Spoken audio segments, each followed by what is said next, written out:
Um dos temas mais cobráveis para você que vai fazer a próxima prova, concurso do Tribunal de Justiça do Estado de Minas Gerais, Lei 9.099, competência, artigos 3º e 4º da lei mencionada.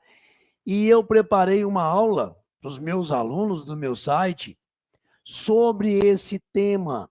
E eu quero compartilhar com você aqui agora.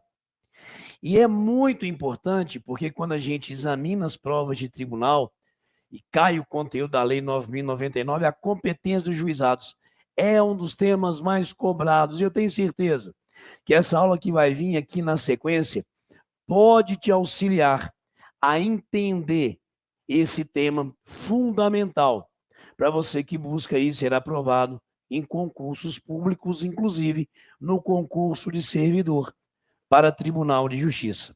Assiste essa aula. Depois comenta se você gostou ou não.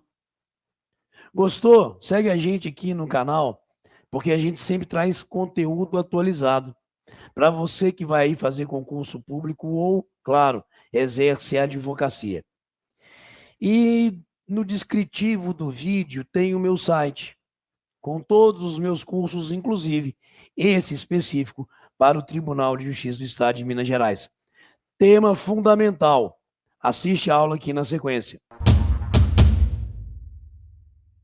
Eu vejo muitas pessoas falando sobre competência de juizados, discutindo competência de juizados especiais e achando muito fácil.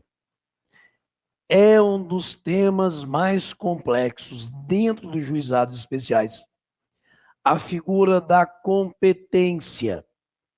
E é por isso que eu quero que vocês tenham atenção nesse bloco agora, com todo o carinho do mundo, galera.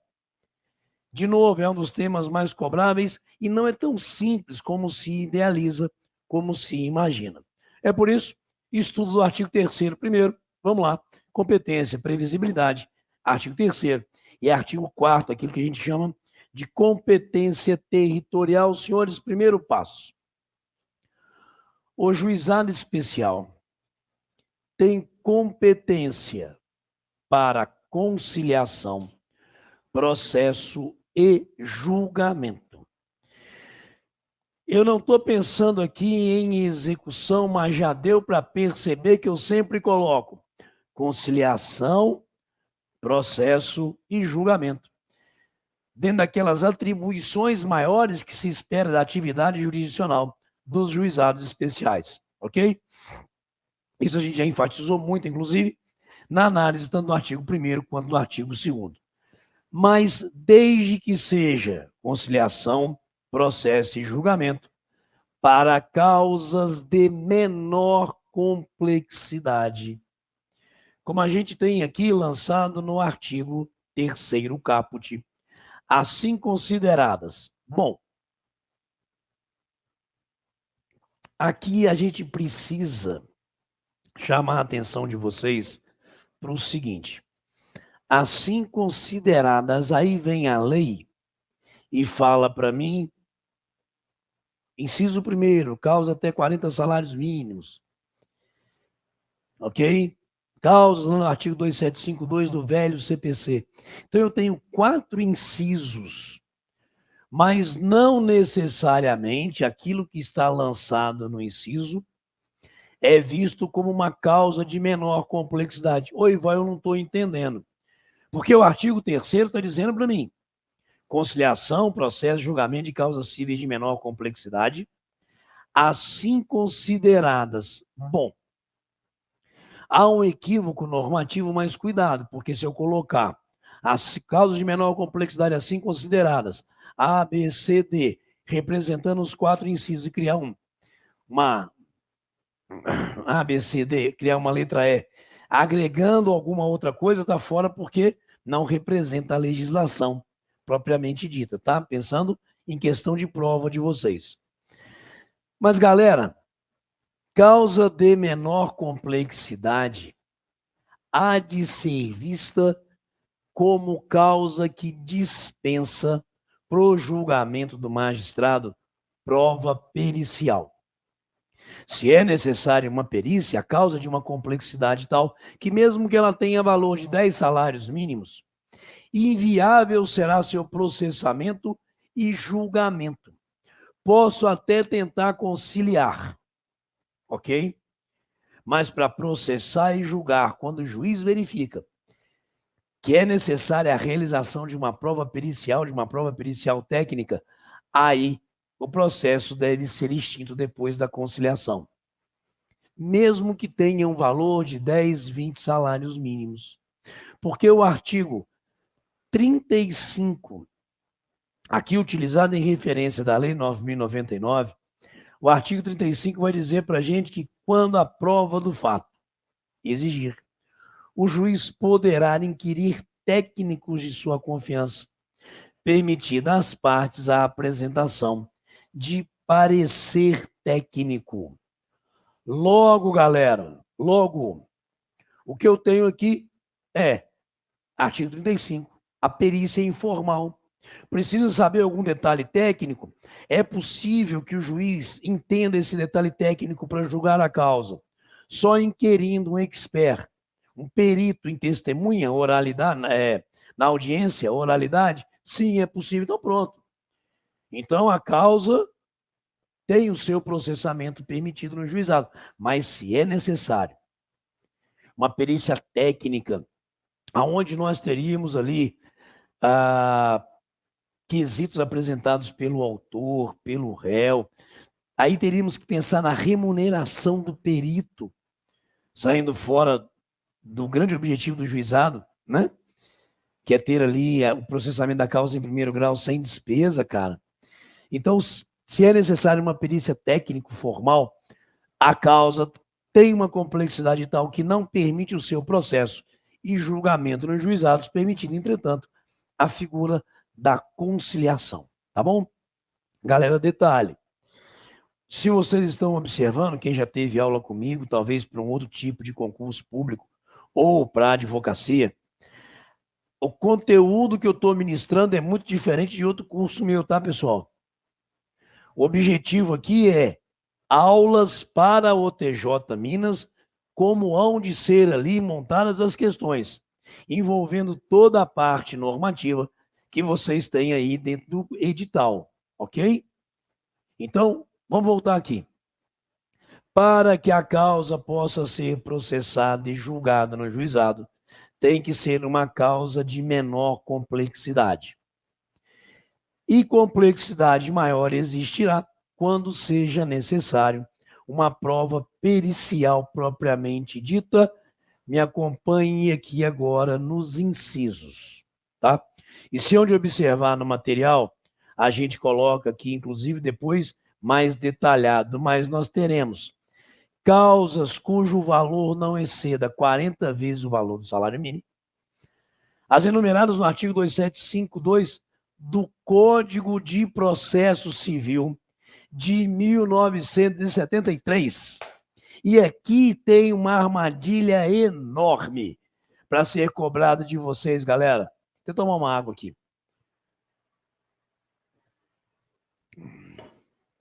Senhores, uma pergunta. Parceria agrícola pode ser objeto de juizado especial? Uma figura litigiosa que envolva isso? Revogação de doação? Aí, Val, vamos devagarzinho, tá? Então vamos voltar de novo aos incisos. Vamos, entre aspas, decorar os incisos, ver a competência do juizado, depois nós vamos especificar direitinho. Me acompanhem, por favor. Causas cujo valor não excedam 40 vezes o salário mínimo, mas enumerados no artigo 2752 do CPC de 73. Ação de despejo para uso próprio, por falta de pagamento, não. Por exemplo, e ações possessórias sobre bens imóveis, cujo valor não exceda os 40 salários mínimos. E aqui a gente tem isso melhor visual para vocês. Tá bom? Com um asterisco, senhores. Qual é esse asterisco?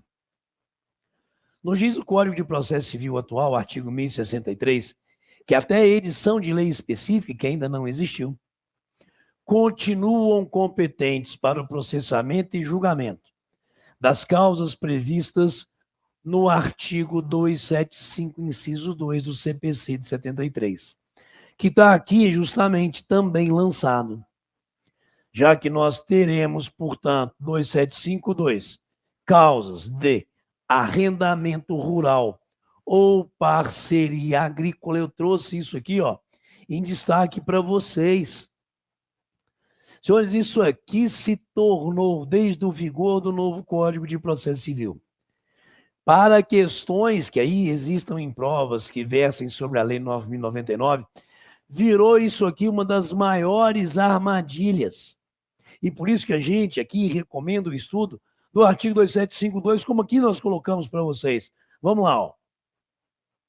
Arrendamento rural e parceria agrícola cabe nos juizados especiais. Cobrança ao condômino de quaisquer quantias devidas ao condomínio. Ressarcimento por danos em prédios, sejam eles urbanos ou rústicos. Ressarcimentos causados em acidente de veículo de via terrestre. Cobrança de seguro relativamente aos danos causados em acidente de veículo, salvo os casos que sejam ali de processo de execução. Cobrança de honorários de profissionais liberais.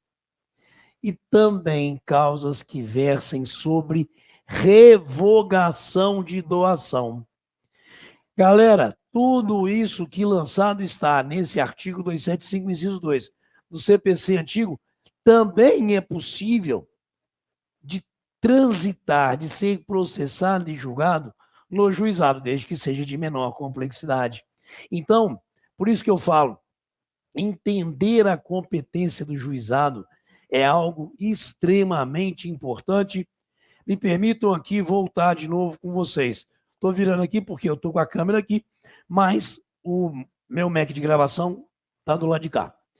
Causas, perdão, cujo valor não exceda 40 salários mínimos, as enumeradas no artigo 275, inciso 2 do Código de Processo Civil, cai com fé nessa lâmina que está aqui, beleza? Continuamos. Ação de despejo para uso próprio, não sendo possível outro fundamento para viabilizar a ação de despejo no juizado, somente para uso próprio, bem como as ações possessórias sobre bens imóveis de valor não excedente ao fixado no inciso 1º deste artigo, ok? Bens imóveis só até 40 salários mínimos. Então, é muito, muito, muito necessário que vocês se debrucem sobre esse alcance dos juizados. 40 salários mínimos, 2752 CPC de 1973, entra matando nesses incisos que a gente aqui mostrou para vocês. Ação de despejo para uso próprio e ação possessória, bens imóveis até 40 salários mínimos. Pronto, esse é o alcance das demandas cognitivas que podem transitar perante o juizado especial. Pegamos, pessoal? Tranquilo? Aí, Val, cabe ação monitória? Não. Cabe ação de consignação em pagamento? Não. Cabe possessória de outra forma? Não. Ok? Então, somente essas situações hão de permitir a atuação dos juizados especiais. Sendo que o parágrafo 1º vai dizer para mim o seguinte: compete aos juizados também promover a execução dos seus julgados. Compete aos juizados também promover a execução dos seus julgados. Decisões proferidas, sentenças nos juizados vão ser nos juizados objeto de execução, ok? Nós vamos falar um pouquinho mais na frente sobre sentenças que podem trazer valores maiores que 40 salários mínimos. É possível, o próprio artigo 3º abre isso para a gente, tá? E, em razão disso, como existe essa possibilidade, eu não coloco, olhem o comparativo necessário aqui no parágrafo 1º do artigo 3º. No inciso 1º, eu não coloco valor Estão percebendo aí em cima? Não há valor, mas agora, quando eu vou no inciso 2º, títulos executivos extrajudiciais, até o valor de 40 salários mínimos observado, ao que a gente vai discutir, que é o artigo 8º, ok? Eu coloquei até um pequeno texto para melhor compreensão de vocês. Então, eu tenho no caput incisos do artigo 3º, causa menor complexidade, 40 salários, 2752 do CPC antigo, despejo por falta de pagamento, possessória, bens imóveis, 40 salários. Eu tenho isso como competência para as demandas cognitivas. E para as execuções, o juizado é competente para executar os seus julgados, independentemente do valor, bem como os títulos executivos extrajudiciais. Mas aí os extrajudiciais só até 40 salários mínimos é, sem dúvida nenhuma, algo que há de merecer aqui a atenção de vocês, tá bom? Sempre armadilha de prova, nesse parágrafo primeiro, esse valor da causa, só para os títulos executivos extrajudiciais. E ficam excluídas da competência dos juizados especiais. Eu fiz até uns quadrados melhores para visualização. Causas de natureza alimentar, ação de alimentos, juizado não. Falimentar, falência, recuperação de empresa, não. Fiscal, né? Nós não temos a discussão disso dentro dos juizados da Lei 9.099. Interesse da Fazenda Pública, lembrando que agora a gente tem outra lei que cuida dos juizados especiais da Fazenda Pública, mas interesse da Fazenda Pública, juizados especiais estaduais cíveis, não. Se for o caso, vai para os juizados especiais da Fazenda Pública. Acidentes de trabalho também não cabe na Lei 9.099. Resíduos, igual o que é resíduo? Por exemplo, a gente teve, e ainda temos discussões envolvendo resíduos lá do Fundo de Garantia, lembram disso? Não posso trazer essa discussão para dentro da Lei 9.099, nem como ações que envolvam Estado e capacidades das pessoas. Alimentar, falimentar, fiscal, interesse da Fazenda Pública, acidente de trabalho, resíduos, Estado e capacidade das pessoas. Eu não admito sequer conciliação nos juizados. Eu não admito sequer conciliação nos juizados porque a lei está trazendo uma situação de competência absoluta. Está dizendo, esse tipo de causa não pode ser sequer objeto de conciliação, processo e julgamento dentro da estrutura da Lei 9.099. Pegamos, pessoal? Portanto, toda a atenção aqui no parágrafo 2º e, claro, ir ao juizado especial é uma opção. Percebam que o primeiro destaque que eu dou aqui no parágrafo 3º é a competência optativa. Me permitam a leitura, por gentileza, desse ponto, nesse parágrafo 3º, do artigo 3º, logo no início, observe. A opção pelo procedimento previsto nesta lei. Outro dia, um amigo advogado, ex-aluno, aluno ainda, de cursos de advocacia da minha página, aqui do meu site, do interior de Minas. Gente boa, estudioso, me liga e fala, Ival, estou com um problema aqui, preciso de você. Eu falei, pô, agora, velho, cedo coração, vamos lá. O que aconteceu? Tem um juiz novo aqui na comarca e eu ajuizei, justiça comum, vara civil, uma determinada demanda. Aí o valor da causa era menor que 40 salários mínimos. Ele mandou remeter para o juizado especial. O que eu faço? Eu falei, velho, vamos examinar. Artigo 3º, parágrafo 3º, que vai dizer que esse juiz está errado, porque o autor pode optar se a causa pode ser conciliada, processada e julgada nos juizados. O autor pode optar, senhores, pelo procedimento dos juizados ou levar a uma vara civil convencional, a uma vara civil normal. A lei não impõe que se leve essa causa ao juizado. É aquilo que a gente chama de competência optativa. E competência optativa não é absoluta. Competência optativa é relativa, tá bom? Continuemos, senhores. Renúncia ao excedente.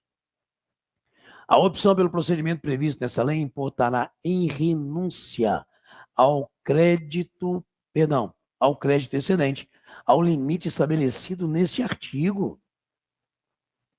Eu quero cobrar o equivalente a 60 salários mínimos.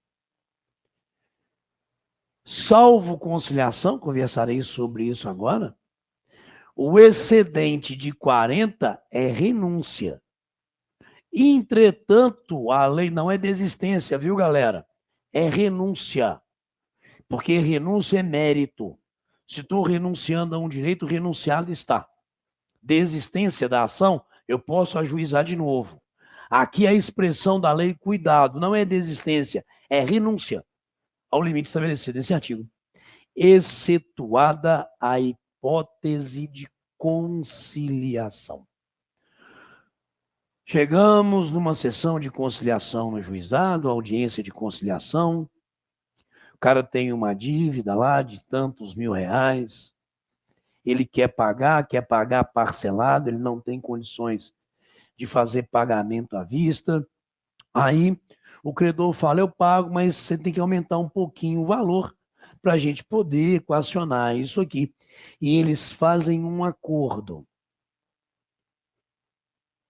cujo valor da dívida reconhecida é de equivalente 50 salários mínimos. E que haverá o pagamento de tantas parcelas, ok? 10 parcelas, 20 parcelas, 30 parcelas, nos meses tal, dia tal. Fazem esse acordo. Senhores, 50 salários mínimos o juiz pode homologar por sentença. Essa conciliação, esse acordo de vontades pode. Pode sim. Tá? Pode existir essa conciliação. Podem ali as partes conciliar um valor superior. E isso não será renúncia. Observa de novo como que a lei ressalva a figura da conciliação. A opção pelo procedimento previsto nessa lei importará em renúncia ao crédito excedente ao limite estabelecido, excetuada a hipótese de conciliação. Eu quero conciliar. As partes chegaram a um acordo, valor superior a 40. Estou homologando enquanto magistrado. E essa sentença homologatória de valor superior a 40 salários é válida, eficaz. Se não pagar, eu vou executar no próprio juizado. Nós não observamos que no juizado se executam os seus julgados independentemente do valor? É porque para conciliação não existe essa renúncia. Para julgamento, sentença condenatória tem que ficar no patamar de 40. Para homologatória de acordo, não. E ir ao juizado é uma perfeita opção. Senhores, artigo 3º, eu quero todo o carinho e cuidado do mundo.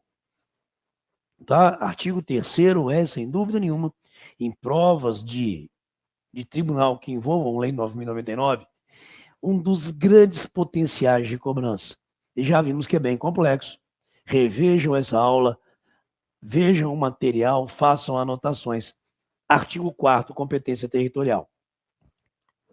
Senhores, é competente para as causas previstas nessa lei o juizado do foro inciso 1º, do domicílio do réu, podendo o autor optar pelo foro das atividades profissionais ou econômicas do réu, enquanto pessoa natural.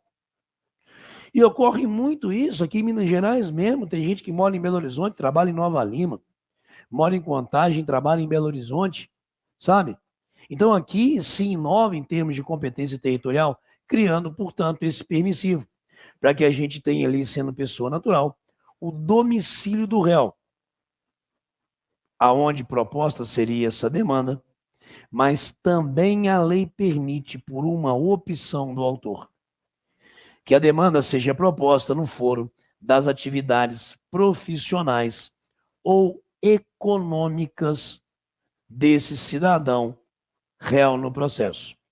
Se é pessoa jurídica, aí a lei fala local do estabelecimento ou da matriz, ou onde tenha filial, agência, sucursal ou escritório.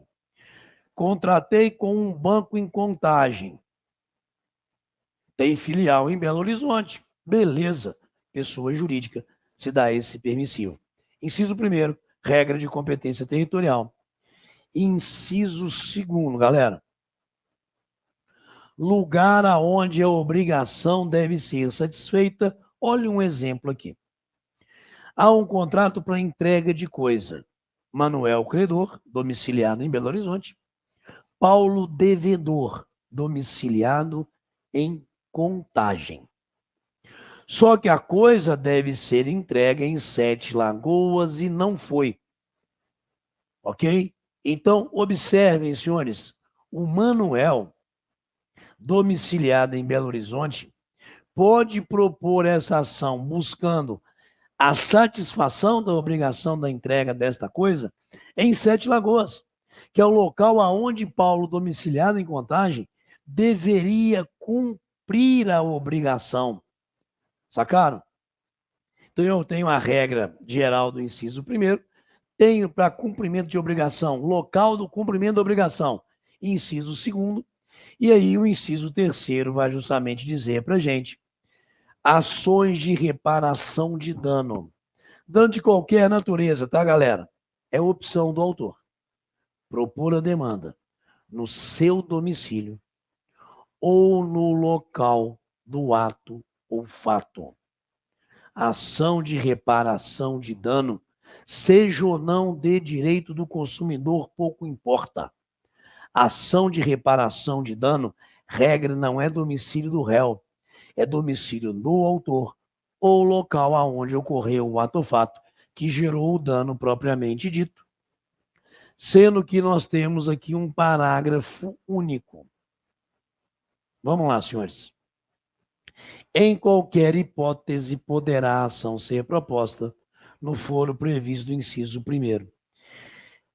Então, o autor pode optar, não propor demanda onde se exige cumprimento de obrigação, no local onde a obrigação deve ser satisfeita, propondo no domicílio do réu, inciso 1º, na sua extensão. Reparação de dano no domicílio do autor ou local do fato, mas ele pode propor no domicílio do réu. Há esse permissivo no parágrafo único do artigo 4º.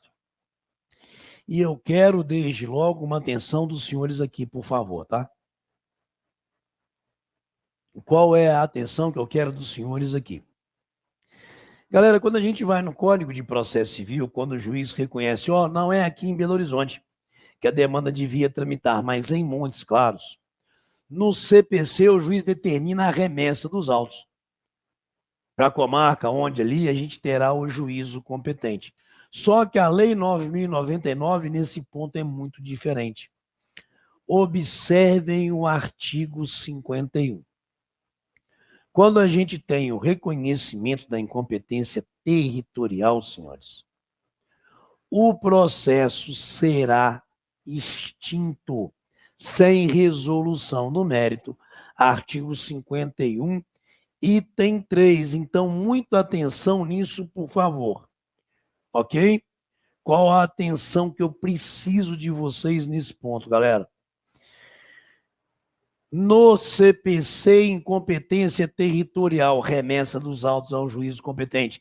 Lei 9.099, incompetência territorial, extinção do processo, sem resolução do mérito por força do artigo 51, inciso 3º, dela Lei 9.099. Galera, bem-vindos ao estudo da Lei 9.099 para o concurso do TJ. Finalizamos essa aula aqui. Valeu!